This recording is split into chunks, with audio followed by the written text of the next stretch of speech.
सहकार्याने म्हणलं की पुढच्या वर्षी आमदार व्हायचंय, तर मी 4 महिन्यात होतो म्हणलं आणि आपल्या सगळ्याच्या आशीर्वादानं प्रेमानं आमदार देखील त्या ठिकाणी झालो. वक्तव्यानं आमदार झाल्यावर 1.5 वर्ष सभागृहाच्या बाहेर निलंबित होता देखील, त्यामुळे वक्तव्य खूप महत्वाचं असतं. किरण, तुमची उंची किती, त्यांची उंची किती, आपण बोलतोय कोणाला?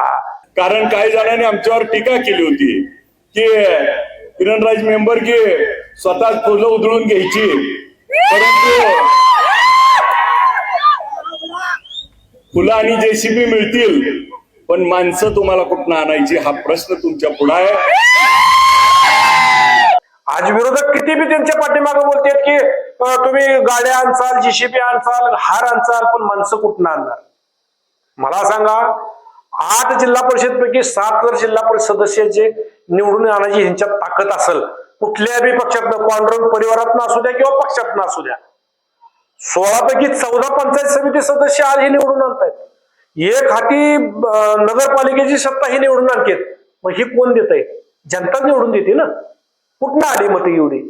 ही लोकांना अनुभव आहे, समोर बोलतायत, लोक टीका करायची म्हणून करतायत, आणि टीका करणारी ही लोक बाहेरच्या तालुक्यात आमदार आहेत, थोडीच पंढरपूर तालुक्यात आहेत.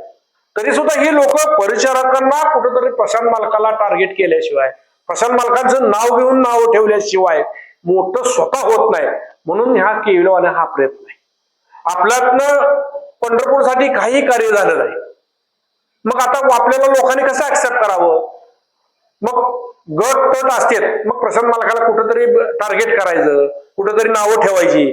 नावं ठेवताना सुद्धा असं राजकीय व्यासपीठ लागतंय असंही काही नाही. कुणाच्या वाढदिवसाला आलं तिथं प्रशांत मालकाला नावं ठेवायची, कुणाचं बारसं असलं तिथं नावं ठेवायची, कुठं घरगुती कार्यक्रम असला तिथेही प्रशांत मालकाला नावं ठेवायची. ह्याचा अर्थ असा होतो की त्यांना नावं फक्त ठेवायची आणि आपलं तिथं नाव मोठं करायचं, एवढंच आहे. ह्याच्यापेक्षा दुसरं काही नाही. ह्यांची स्वतःची 25 वर्ष स्वतः मोठे मालक आमदार असताना, 5 वर्ष स्वतः मालकाने तात्या टिंगरेंना आमदार केला असताना, स्वतः मालक 6 वर्ष विधान परिषदेवर आमदार असताना, 36 वर्षाचा त्यांच्याकडे आमदारकीचा अनुभव आहे.